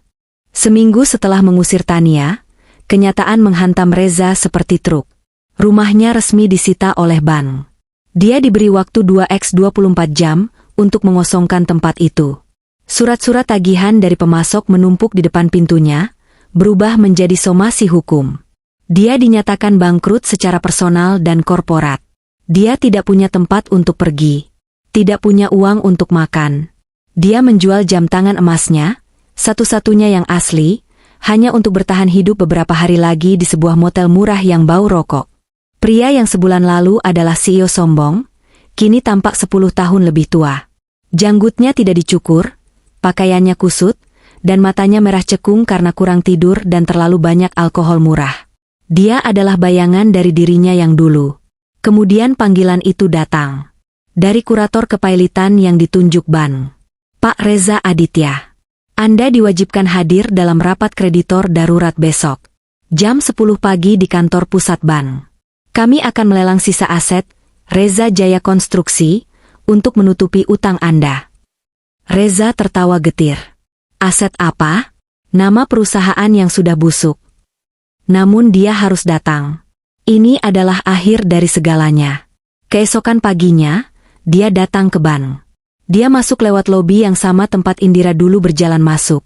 Tapi Reza tidak lagi disambut. Satpam bahkan sempat menahannya, mengira dia gelandangan yang salah masuk, sampai Reza menunjukkan surat panggilan dari kurator. Dia masuk ke ruang rapat besar di lantai 15. Ruangan itu sudah penuh. Di satu sisi, duduklah perwakilan dari belasan perusahaan pemasok yang telah dia tipu. Wajah mereka semua keras dan penuh amarah. Mereka berbisik-bisik saat melihat Reza masuk, tatapan mereka penuh kebencian. Reza duduk di kursi paling sudut, di barisan paling belakang. Dia menundukkan kepalanya, berharap bisa tidak terlihat. Rapat dimulai. Kurator dari bank, seorang pria tegas bernama Bapak Irwan, berdiri di depan. Selamat pagi, katanya. Kita semua tahu kenapa kita di sini. Reza Jaya Konstruksi telah gagal bayar. Total utang terverifikasi kepada bapak-bapak sekalian adalah 20 miliar rupiah. Suara dengungan marah terdengar di ruangan. Sementara itu, lanjut Irwan, total aset perusahaan yang berhasil kami amankan dan likuidasi, peralatan, kendaraan, sisa material, nilainya hanya sekitar 5 miliar rupiah. Ini berarti kita menghadapi kerugian besar. Omong kosong, teriak salah satu pemasok. Mana si Reza? Suruh dia bayar. Penipu. Semua mata tertuju pada Reza di sudut. Dia semakin menunduk. Tenang, Pak, kata Irwan. Kami mengerti kemarahan Anda. Jika kita mengikuti prosedur pilot biasa, bapak-bapak mungkin hanya akan mendapat kembali 20% dari piutang Anda. Ini situasi yang sangat buruk. Ruangan itu diliputi keputusasaan. Namun, Irwan berhenti sejenak, membuat semua orang menatapnya. Hari ini, kita mendapat keajaiban.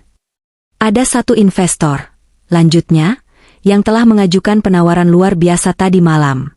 Investor ini tidak hanya bersedia membeli sisa-sisa aset perusahaan. Investor ini bersedia mengambil alih seluruh perusahaan, termasuk namanya, dan melunasi 100% utang kepada semua kreditor yang hadir di ruangan ini. Hening.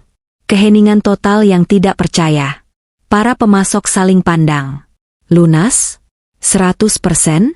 Reza mengangkat kepalanya. Jantungnya tiba-tiba berdebar. Seorang malaikat, pikirnya. Siapa? Siapa yang mau membeli perusahaan busuk ini dan membayar semua utangnya? Mungkin dia mengenalku. Mungkin dia akan memberiku pekerjaan.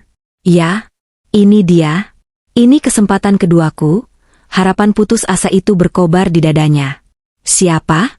Siapa investornya? Tanya salah satu kreditor, mewakili semua orang. Baik, kata Irwan. Dia baru saja tiba. Mari kita sambut. Pintu ruang rapat yang besar itu terbuka pelan. Indira melangkah masuk. Dia tidak sendiri. Dia didampingi oleh Fadli, yang membawa koper kulit berisi dokumen, dan Satria, yang berdiri tegap di belakangnya seperti pengawal pribadi. Indira mengenakan power suit berwarna biru dongker yang tajam. Rambutnya ditata sempurna. Setiap langkahnya memancarkan keyakinan dan kekuasaan. Dia tidak tersenyum. Matanya menyapu ruangan dengan dingin, sebelum akhirnya berhenti dan menatap lurus ke satu titik. Ke arah Reza. Reza membeku. Darah serasa surut dari wajahnya. Dia tidak bisa bernapas. Tidak ini tidak mungkin. Seluruh ruangan menoleh, bingung melihat wanita muda yang cantik dan berkuasa itu. Irwan, sang kurator, tersenyum lebar. "Selamat datang, Ibu Indira. Bapak-bapak sekalian, perkenalkan, ini adalah investor baru kita. Ibu Indira, CEO dari Anindira Solusi Global." Reza gemetar hebat. Dia berdiri, kursinya terjatuh ke belakang menimbulkan suara gaduh. "Kamu?" Suaranya serak. Jadi ini semua kamu?" Para kreditor bingung melihat reaksi Reza. Indira menatap Reza. Tatapan yang sama seperti saat di pameran properti. Dingin, jauh, seolah menatap serangga. "Maaf," katanya pelan, tapi suaranya yang terlatih terdengar jelas di seluruh ruangan. "Anda, siapa ya? Apa saya mengenal Anda?" Penghinaan itu lebih menusuk daripada tamparan. Reza terhuyung, seolah baru saja dipukul. Indira mengabaikannya. Dia berbalik menghadap para kreditor. "Bapak-bapak sekalian, selamat pagi," suaranya tenang dan penuh otoritas. "Nama saya Indira. Mulai hari ini, Reza Jaya Konstruksi adalah milik saya. Saya tahu bapak-bapak telah menderita kerugian besar karena salah urus dari manajemen sebelumnya." Dia melirik Reza sekilas. "Saya di sini bukan untuk bicara. Saya di sini untuk bertindak. Pak Fadli," dia memberi isyarat. Fadli membuka kopernya dan membagikan map kepada perwakilan setiap perusahaan kreditor. Di dalam map itu, lanjut Indira, adalah surat pernyataan lunas yang harus Anda tanda tangani. Setelah itu, tim saya akan segera memproses transfer pembayaran penuh, 100%, ke rekening perusahaan Anda. Hari ini juga. Ruangan itu meledak. Para kreditor yang tadinya marah, kini berdiri dan bertepuk tangan. Beberapa menangis haru. Mereka berseru-seru, memuji Indira. "Terima kasih, Bu Indira. Ibu adalah penyelamat kami. Hidup Ibu Indira." Di tengah riuh tepuk tangan dan sorak-sorai itu, Reza berdiri sendirian. Diabaikan, dilupakan, dihina. Dia melihat wanita yang dulu dia buang, kini dipuja-puja sebagai pahlawan. Dia menatap Indira dengan mata penuh kebencian, ketakutan, dan kesadaran penuh. Dia tahu sekarang. Dia bukan hanya dikalahkan. Dia telah dihancurkan. Tepuk tangan itu masih menggema di dalam ruangan. Para kreditor, yang wajahnya kini cerah, berkerumun di sekitar Indira. Mereka berebut menjabat tangannya, mengucapkan terima kasih yang tak terhingga. "Ibu Indira, Anda menyelamatkan perusahaan kami. Kami tidak tahu harus berkata apa, terima kasih. Jika ada yang Ibu perlukan dari kami, jangan sungkan, Bu." Indira menerima pujian itu dengan senyum tipis yang sopan namun berjarak. Dia tidak mabuk oleh pujian mereka. Ini adalah bisnis. "Terima kasih kembali, Bapak-bapak. Saya senang kita bisa menemukan solusi. Tim saya, Pak Fadli, akan mengurus semua detail administrasi. Silakan," katanya, mengarahkan mereka dengan sopan ke Fadli yang sudah siap dengan dokumen. Di sudut ruangan, terisolasi oleh lautan kebahagiaan itu, Reza berdiri gemetar. Setiap tepuk tangan untuk Indira terasa seperti tamparan di wajahnya. Setiap pujian untuk wanita itu adalah cemoohan untuk kegagalannya. Dia melihat Indira, wanita yang dia kenal luar dalam. Wanita yang dulu menyajikan kopinya setiap pagi, yang memijat kakinya saat dia lelah, yang tidak pernah membantah ucapannya. Kini wanita itu berdiri di sana, dikelilingi orang-orang yang mengaguminya, memegang nasib puluhan perusahaan di tangannya. Dan dia Reza, dia bukan siapa-siapa. Dia adalah sampah yang akan dibersihkan. Rasa benci, iri, dan takut bercampur aduk. Tapi di atas segalanya, ada satu perasaan primitif yang muncul, kebutuhan untuk bertahan hidup. Dia masih Indira. Sebuah suara putus asa berbisik di otaknya. Di dalam hatinya, dia pasti masih mencintaiku. Dia melakukan semua ini, pameran properti, mengambil alih perusahaan ini semua hanya untuk pamer padaku. Ya, dia hanya ingin aku kembali padanya. Keyakinan gila itu memberinya kekuatan. Ini adalah sandiwara. Dia hanya perlu memainkan perannya dengan benar, dan Indira akan luluh. Dia akan mendapatkan semuanya kembali. Dia mulai berjalan, menerobos kerumunan kreditor yang menatapnya dengan jijik. Permisi, saya harus bicara dengannya. Satria, yang sejak tadi berdiri diam seperti bayangan di belakang Indira, melihat gerakan Reza. Dia melangkah maju, menghalangi jalan Reza dengan tubuh tegapnya. Maaf, Pak. Rapat sudah selesai. Anda diminta untuk pergi. Minggir kau, teriak Reza. Aku harus bicara dengan istriku. Dia bukan lagi istri Anda, kata Satria dingin. Indira, Reza berteriak, mengabaikan Satria. Indira, sayang, aku mohon, bicara padaku. Kerumunan itu terdiam. Para kreditor berhenti. Mereka berbalik, menonton drama baru ini. Indira menoleh. Dia menatap Satria. Tidak apa-apa, Pak Satria. Biarkan dia mendekat. Indira memberi isyarat. Saya ingin mendengar apa yang mau dia katakan. Dia ingin melihat ini. Dia ingin menikmati momen ini sepenuhnya. Satria melangkah mundur, tapi tetap waspada. Reza melihatnya sebagai lampu hijau. Dia berlari kecil, dan tepat 1 meter di depan Indira, dia menjatuhkan dirinya. Dia berlutut. Pria sombong yang telah mengusir istri dan mertuanya itu, kini bersujud di lantai marmer yang dingin, di depan puluhan mata yang memandanginya rendah. Indira sayang, maafkan aku. Reza mulai menangis. Air matanya nyata, tapi itu adalah air mata untuk dirinya sendiri.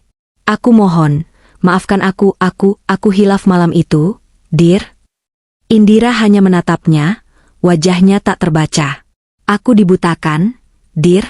Aku dibutakan oleh perempuan jalang itu. Tania. Dia yang meracuni pikiranku. Reza mulai menyalahkan orang lain, seperti biasa. Dia yang menghasutku. Dia yang bilang kamu sudah tidak pantas untukku. Tapi hatiku selalu untukmu. Dir, aku hanya bingung. Dia bohong. Sebuah suara melengking tiba-tiba terdengar dari pintu ruang rapat yang masih terbuka. Semua orang menoleh. Tania berdiri di sana. Penampilannya 1000 kali lebih buruk dari Reza. Dia kurus kering, pakaiannya kotor dan robek di beberapa bagian. Matanya liar dan penuh kepanikan. Dia pasti mendengar keributan itu dari lobi dan menyelinap naik. Dia melihat Reza yang berlutut di depan Indira yang tampak seperti seorang ratu. Kebencian dan rasa putus asa membuat Tania lupa diri. Dia bohong. Mbak Indira, teriak Tania sambil berlari masuk. Dia, Reza. Dia yang menjerumuskan aku. Dia yang janji akan menikahiku. Dia yang janji akan memberiku rumah mewah. Dia memaksaku. Reza, melihat Tania, langsung berdiri. Amarahnya meledak. Perempuan sialan, beraninya kau muncul. Ini semua salahmu. Pencuri, kau yang mengambil uang terakhirku. Aku mencuri? Kamu yang menghancurkan hidupku. Tania menjerit, dia melompat ke arah Reza, mencakar wajahnya. Kamu membuatku dikejar debt collector. Kamu menipuku. Kamu bilang kamu kaya. Dan kamu percaya? Dasar perempuan bodoh materialistis. Reza mendorong Tania hingga jatuh ke lantai. Itu adalah pemandangan yang paling menjijikkan. 2 orang yang dulu bersekutu dalam kemewahan hasil pengkhianatan, kini saling cakar dan saling menyalahkan seperti 2 anjing jalanan yang berebut tulang. Para kreditor menonton dengan jijik. Fadli menggelengkan kepalanya. Indira hanya menonton. Dia tidak merasa iba. Dia tidak merasa marah. Dia hanya merasa kosong. Dia menunggu mereka kehabisan napas. Akhirnya, Reza mendorong Tania menjauh. Dia kembali menatap Indira, napasnya tersengal. Dia mencoba memasang wajah memelasnya lagi. Lihat kan, Dir? Dia iblisnya. Dia berlutut lagi, mencoba merangkak lebih dekat untuk memegang kaki Indira. Indira, kita bisa mulai lagi, bisiknya putus asa. Kita bangun lagi perusahaan ini. Seperti dulu. Aku masih suamimu, secara hukum aku akan mencabut gugatan cerai itu. Kita rujuk. Ya? Kita rujuk, aku janji akan jadi suami yang baik, aku akan. Indira akhirnya tertawa. Itu bukan tawa hangat yang dulu sering didengar Reza. Itu adalah tawa yang dingin, tajam, dan penuh penghinaan. Tawa itu memotong ucapan Reza seperti pisau. Reza membeku. "Rujuk," kata Indira, suaranya pelan, tapi bergema di ruangan yang sunyi itu. Dia melangkah maju, menjulang di atas Reza yang masih berlutut. "Rujuk denganmu?" Dia berjongkok sedikit, menyamakan tinggi wajahnya dengan Reza. Reza bisa mencium aroma parfum mahalnya, aroma kesuksesan yang bukan miliknya. "Reza," katanya pelan. "Saat aku berlutut di depanmu malam itu, di rumah yang aku rawat, memohon padamu agar tidak mengusirku dan ibuku yang sakit, apa kamu dengar aku?" Wajah Reza pucat pasi. "Saat kamu melempar uang 200.000 rupiah ke lantai, seolah aku ini pengemis, di mana belas kasihanmu?" Indira berdiri tegak. "Kamu bicara soal kita?" "Tidak ada kita, Reza. Kamu menghancurkannya malam itu. Kamu membakarnya sampai jadi abu. Dan dari abu itu, aku membangun kerajaanku." Dia menatap Tania yang menangis terseduh di lantai, lalu menatap Reza lagi. "Perusahaan ini," kata Indira, menunjuk sekeliling ruangan. "Bukan lagi Reza Jaya. Namanya sekarang Anindira Jaya. Dan di kerajaanku, tidak ada tempat untuk sampah." Reza menatapnya ngeri. Dia akhirnya sadar. Tidak ada cinta yang tersisa. Tidak ada belas kasihan. Hanya ada keadilan yang dingin. "Tidak Indira, kamu tidak bisa." "Aku bisa," kata Indira. Dia membuka tas tangannya yang berharga ratusan juta. Dia merogoh ke dalamnya. Reza sempat berpikir Indira akan memberinya cek. Segepok uang. Belas kasihan terakhir. Indira mengeluarkan tangannya. Di genggamannya ada segepok uang receh. Koin 500-an dan 1000-an. Dia melempar koin-koin itu. Tidak ke lantai, tapi tepat ke wajah Reza. Koin-koin logam itu menghantam pipi dan dahi Reza, menimbulkan suara yang memalukan. Lah, ting. Koin-koin itu berjatuhan dan bergemerincing di lantai marmer. "Itu," kata Indira dingin. "Pesang onmu. Ambil. Hitung. Mungkin cukup untuk ongkosmu ke terminal." Itu adalah kata-kata yang sama persis. Penghinaan yang sama persis. Dilemparkan kembali ke wajahnya dengan kekuatan 1000 kali lipat. Reza terpaku. Dia tidak bisa bergerak. Martabatnya, egonya, harga dirinya, semuanya hancur lebur menjadi debu. Tania hanya menatap nanar koin-koin yang menggelinding itu. Indira berbalik, seolah baru saja membuang sampah. Dia tidak menoleh lagi. "Pak Satria," katanya sambil berjalan menuju pintu keluar. "Telepon Satpam Bank. Saya tidak mau melihat mereka berdua lagi saat saya kembali. Usir 2 sampah ini dari gedungku. Mereka mengotori lantai." "Baik, Bu Indira," kata Satria, meraih ponselnya. Fadli mengikuti Indira keluar. Para kreditor memberi jalan, membungkuk hormat pada ratu yang baru saja mengeksekusi musuhnya. Reza masih berlutut di lantai, dikelilingi koin-koin receh yang berkilauan mengejek. Beberapa saat kemudian, 2 petugas keamanan bank yang bertubuh besar masuk. "Permisi, Pak, Bu, Anda harus pergi," kata mereka, tidak kasar, tapi tegas. Reza tidak bergerak. Tania hanya menangis. "Pak, ayo." Salah satu satpam menarik lengan Reza. "Tidak. Lepaskan aku." Reza tiba-tiba mengamuk. "Ini perusahaanku. Indira, jangan tinggalkan aku." Tania juga menjerit. "Jangan usir kami. Tolong." Tapi tidak ada belas kasihan. Kedua satpam itu terpaksa bertindak lebih keras. Mereka memegangi lengan Reza dan Tania, yang meronta-ronta dan berteriak-teriak. Mereka diseret. Mereka diseret keluar dari ruang rapat yang mewah. Diseret melintasi lobi bank yang ramai. Karyawan bank, nasabah kaya, semua berhenti untuk menonton pemandangan memalukan itu. Pria dan wanita yang tampak seperti gelandangan itu berteriak-teriak dan menangis saat diseret paksa. Pintu kaca otomatis bank terbuka. Satpam itu mendorong mereka berdua keluar dengan keras. Bruk! Reza dan Tania jatuh tersungkur di atas trotoar yang panas dan berdebu. Pintu kaca itu menutup di belakang mereka, memantulkan bayangan menyedihkan mereka berdua. Di dalam, Dunia yang dingin ber-AC dan penuh kemewahan itu kembali berjalan normal. Di luar, di bawah terik matahari yang membakar, mereka ditinggalkan. 2 tahun telah berlalu. Musim telah berganti beberapa kali, dan begitu pula nasib. Di lantai teratas gedung, Anindira Tower, nama baru dari gedung yang dulu dibeli Indira, pemandangan kota Jakarta terhampar seperti permadani cahaya. Indira berdiri di depan jendela kaca setinggi langit-langit, memegang cangkir teh hangat. Dia bukan lagi wanita yang terbakar amarah. Dia adalah seorang pemimpin.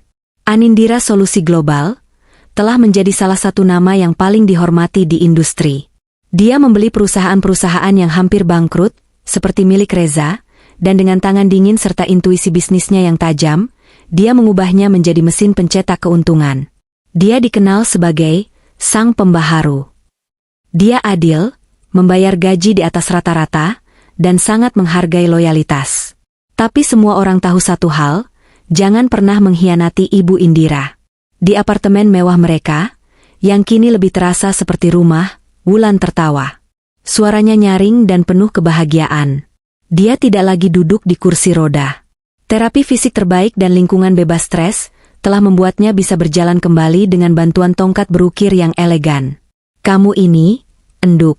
Sibuk terus, kata Wulan melalui telepon. Kapan kamu mau cuti?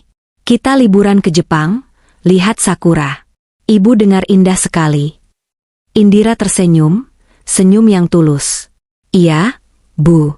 Bulan depan, Indira janji. Setelah proyek baru ini selesai. Ibu jaga kesehatan, ya. Jangan makan durian banyak-banyak. Ingat kata dokter. Iya, bawel, gerutu Wulan manja. Kebahagiaan mereka bukan hanya materi. Indira, menggunakan kekayaannya, telah mendirikan sebuah yayasan atas nama ibunya, Yayasan Pelita Wulan. Sebuah rumah aman yang megah, bersih, dan aman bagi para wanita dan anak-anak korban kekerasan dalam rumah tangga.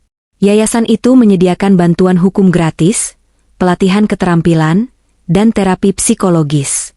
Indira tidak pernah melupakan malam di losmen melati itu. Dia tidak pernah lupa bagaimana rasanya menjadi putus asa dan tidak punya siapa-siapa. Dia bersumpah tidak akan ada lagi wanita yang harus mengalami itu sendirian jika dia bisa menolongnya. Malam itu, Indira sedang dalam perjalanan pulang. Mobil Maybach hitamnya yang mewah meluncur senyap membelah kemacetan Jakarta. Di luar, hujan deras mengguyur kota, persis seperti malam saat dia diusir. Tapi di dalam mobil, suasananya tenang, hangat, dengan alunan musik klasik yang lembut. Dia baru saja akan menelepon ibunya untuk mengabarkan dia sedikit terlambat, ketika mobilnya berhenti di sebuah persimpangan lampu merah yang terkenal pada di kawasan kumuh dekat stasiun kereta. Hujan turun begitu derasnya, mengubah jalanan menjadi sungai kecil berwarna coklat. Sopir pribadinya, Pak Herman, menyalakan wiper dengan kecepatan penuh. Di tengah derasnya hujan, di bawah temaram lampu jalan yang berkedip-kedip, Indira melihat sesuatu yang menarik perhatiannya. Di trotoar yang becek, di samping tumpukan sampah yang menggunung, ada 2 sosok manusia. Mereka tidak punya payung. Mereka hanya mencoba berlindung di bawah selembar terpal biru robek yang mereka bentangkan di atas kepala, tapi itu sia-sia. Mereka basah kuyup, kotor, dan tampak menggigil kedinginan. Sosok yang satu adalah laki-laki, rambutnya gondrong gimbal dan janggutnya tak terurus. Dia memegang beberapa botol air mineral. Sosok yang lain adalah perempuan, rambutnya yang kusam dan tipis menempel di wajahnya. Dia menggendong sebuah keranjang berisi bungkusan tisu. Indira mengamati mereka. Lampu lalu lintas masih merah. Tiba-tiba, si perempuan itu menjerit, suaranya melengking kalah oleh suara hujan. Dia memukul lengan si laki-laki. Bodoh. Tisunya basah semua. Bagaimana kita mau makan malam ini? Si laki-laki, yang tampak lemah, didorong oleh amarah. Dia balas mendorong si perempuan hingga jatuh terduduk di atas genangan air kotor. Diam kau. Ini semua salahmu. Kalau saja kau tidak mencuri uangku dulu. Uangmu? Itu uang kita. Dan kau menghabiskannya untuk judi. Mereka mulai bergulat. Bergulingan di trotoar yang kotor, saling cakar, saling maki, memperebutkan keranjang tisu yang kini isinya sudah hancur lebur. Itu adalah pemandangan yang brutal, menyedihkan, dan sangat primitif. Indira menyipitkan matanya. Ada sesuatu yang sangat familiar dari dua sosok itu. Dia menekan tombol interkom ke sopirnya.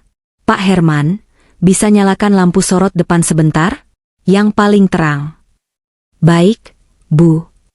Sinar lampu Maybach yang putih dan tajam menyorot langsung ke trotoar, menyinari dua sosok yang sedang bergulat itu. Mereka berdua terdiam, silau. Mereka mengangkat wajah mereka yang kotor ke arah mobil mewah itu. Dan Indira melihat mereka dengan jelas. Meski tertutup kotoran, waktu, dan penderitaan, Indira mengenali wajah-wajah itu. Wajah pria yang dulu tampan dan angkuh. Wajah wanita yang dulu cantik dan penuh tipu daya. Reza dan Tania. Jantung Indira berhenti berdetak sejenak. Jadi, ini akhir cerita mereka. Bukan di penjara. Bukan mati. Tapi sesuatu yang jauh lebih buruk. Mereka terikat satu sama lain dalam lingkaran kebencian dan kemiskinan. Mereka menjadi persis seperti apa yang mereka tuduhkan pada Indira dan ibunya, gembel jalanan yang berebut uang receh untuk makan. Mereka telah menerima karma yang setimpal. Karma yang paling puitis. Lampu lalu lintas berubah menjadi hijau. Lampunya sudah hijau. Bu, kita jalan? Tanya Pak Herman, tidak menyadari drama yang baru saja disaksikan bosnya. Indira menatap kedua sosok itu sekali lagi. Reza dan Tania kini hanya bisa menatap nanar ke arah mobilnya, sebelum kembali berjongkok kedinginan di bawah terpal robek mereka. Indira bersandar di kursinya yang empuk. Dia teringat malam dia diusir, di tengah hujan. Dia teringat tangisnya, tangis ibunya. Dia teringat rasa sakit dan penghinaannya. Lalu, sesuatu terjadi. Sebuah senyuman tipis tersungging di bibirnya. Senyuman itu melebar. Lalu sebuah suara tawa kecil lolos dari tenggorokannya. Tawa itu berubah menjadi tawa yang lepas. Tawa terbahak-bahak yang murni, yang membersihkan sisa-sisa luka terakhir di hatinya. Dia tertawa sampai air matanya keluar. Pak Herman melirik bingung dari kaca spion. Indira menyeka air mata tawa dari sudut matanya. Dia menarik napas dalam-dalam, merasa sangat ringan. Dia akhirnya bebas. Iya, Pak Herman, katanya, suaranya masih ceria sisa tawa. Jalan. Dia berhenti sejenak, lalu menambahkan. Percepat sedikit, saya lapar sekali. Rasanya udara di luar sini, pengap dan kotor sekali. Mobil mewah itu meluncur mulus, meninggalkan persimpangan itu, meninggalkan masa lalu, meninggalkan dua sosok yang menggigil dalam kegelapan, menuju masa depan yang hangat dan terang benderang.